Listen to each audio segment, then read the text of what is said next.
आज से हजारों साल पहले जब दुनिया के कई हिस्से अभी सभ्यता की शुरुआत कर रहे थे, तब भारतीय उपमहाद्वीप में एक ऐसी संस्कृति जन्म ले चुकी थी जो समय से बहुत आगे थी।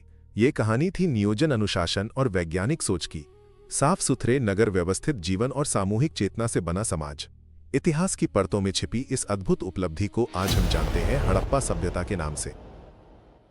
20वीं सदी की शुरुआत में जब इतिहास को दोबारा समझने की कोशिश हो रही थी, तब धरती के नीचे छिपा भारत का एक भूला हुआ अध्याय धीरे धीरे सामने आने लगा। रेल की पटरियों के लिए जब जमीन खोदी गई तो ईंटों के नीचे एक पूरी सभ्यता सांस ले रही थी। सन 1921 में हड़प्पा और उसके बाद मोहनजोदड़ो की खोज ने दुनिया को यह एहसास कराया कि भारत की कहानी हजारों साल और पुरानी है। यहीं से हड़प्पा सभ्यता की असली पहचान शुरू होती है। हड़प्पा सभ्यता किसी एक युग की घटना नहीं थी, या सदियों तक फलने फूलने वाली सभ्यता थी। इसका समय माना जाता है लगभग 2600 ईसा पूर्व से 1900 ईसा पूर्व तक। उत्तर में पहाड़ों की छाया से लेकर दक्षिण में समुद्र के किनारों तक, पश्चिम में शुष्क प्रदेशों से पूर्व में उपजाऊ मैदानों तक इस सभ्यता का विस्तार फैला हुआ था। इतने विशाल क्षेत्र में एक जैसी योजना, एक जैसा जीवन तरीका और एक जैसी संस्कृति। ये प्रमाण है कि हड़प्पा सभ्यता अपने समय की सबसे संगठित और विस्तृत शहरी सभ्यता थी। हड़प्पा सभ्यता की सबसे बड़ी पहचान उसकी अद्भुत नगर योजना थी। नगर अव्यवस्थित नहीं थे, बल्कि एक सटीक योजना के अनुसार बसे थे। सीधी सड़कें जो एक दूसरे को समकोण पर काटती थीं।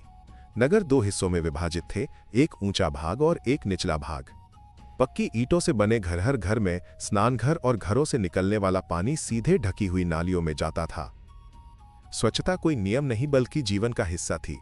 5000 साल पहले जब दुनिया इसके बारे में सोच भी नहीं रही थी, हड़प्पा के लोग आधुनिक शहरी जीवन जी रहे थे। हड़प्पा सभ्यता का समाज शक्ति प्रदर्शन पर नहीं, व्यवस्था और संतुलन पर टिका था। यहां न विशाल महल दिखाई देते हैं, ही राजाओं की भव्य मूर्तियां। फिर भी हर जगह एक मजबूत और संगठित व्यवस्था के संकेत मिलते हैं। लोग सादा जीवन जीते थे, लेकिन उनका जीवन अव्यवस्थित नहीं था। पुरुष और महिलाएं सूती वस्त्र पहनते थे और आभूषणों से अपने सौंदर्य बोध को व्यक्त करते थे। ये समाज शोर और संघर्ष का नहीं, शांत सहयोग और सामूहिक जीवन का था।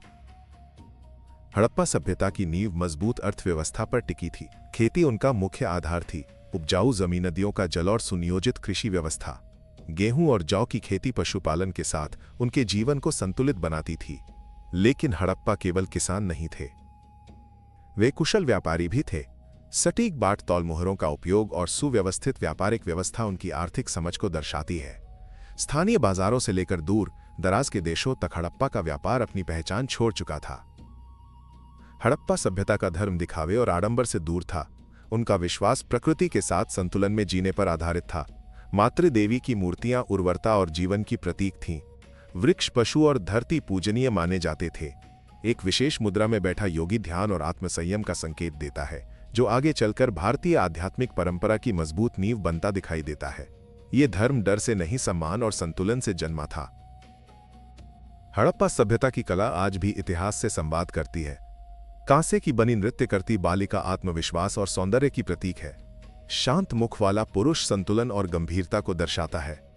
मिट्टी के खिलौने, सुंदर मनके और बारीकी से बनी मोहरें, ये सब उनकी रचनात्मक सोच का प्रमाण है। लेकिन सबसे बड़ा रहस्य है हड़प्पा की लिपि। छोटे छोटे चिन्ह, मोहरों पर अंकित संकेत आज तक पूरी तरह पढ़े नहीं जा सके। ये लिपि अब भी इतिहास से अपने राज छुपाए हुए है और हमें सोचने पर मजबूर करती है। इतनी उन्नत और सुव्यवस्थित सभ्यता अचानक क्यों समाप्त हो गई? ये प्रश्न आज भी इतिहासकारों को सोचने पर मजबूर करता है। नदियों का मार्ग बदल गया, जलवायु में परिवर्तन आया, कभी बाढ़ तो कभी लंबे सूखे पड़े। खेती प्रभावित हुई, व्यापार कमजोर पड़ने लगा और धीरे धीरे नगरों की रौनक फीकी होती चली गई। ये पतन किसी आक्रमण की कहानी नहीं, बल्कि प्रकृति और परिस्थितियों के साथ संघर्ष की कहानी है। हड़प्पा सभ्यता शोर के साथ नहीं, बल्कि शांति से इतिहास में विलीन हो गई। हड़प्पा सभ्यता आज भले ही खंडहरों में बदल चुकी हो, लेकिन उसकी सोच आज भी जीवित है। ये सभ्यता सिखाती है कि विकास का अर्थ केवल शक्ति या वैभव नहीं होता, बल्कि अनुशासन, स्वच्छता और सामाजिक संतुलन होता है। 5000 साल पहले जिस जीवन दृष्टि को हड़प्पा के लोगों ने अपनाया, वही दृष्टि आज के आधुनिक समाज के लिए सबसे बड़ी सीख है। हड़प्पा सभ्यता केवल अतीत नहीं, या भारत की सभ्यतागत विरासत है, जो हमें सोचने, समझने और सीखने की प्रेरणा देती है। इतिहास केवल पुरानी ईंटों और टूटे अवशेषों का नाम नहीं है। इतिहास वो आईना है जिसमें हम अपने समाज की जड़ें देखते हैं। हड़प्पा हमें याद दिलाता है कि भारत की पहचान हजारों साल पुरानी सभ्यता और सोच से बनी है। अगर आप भारत के इस गौरवशाली अतीत को और गहराई से जानना चाहते हैं, अगर आप इतिहास को सिर्फ याद नहीं समझना चाहते हैं, तो अभी ऐतिहासिक नॉलेज को सब्सक्राइब करें, क्योंकि इतिहास केवल पढ़ा नहीं जाता, उसे महसूस किया जाता है।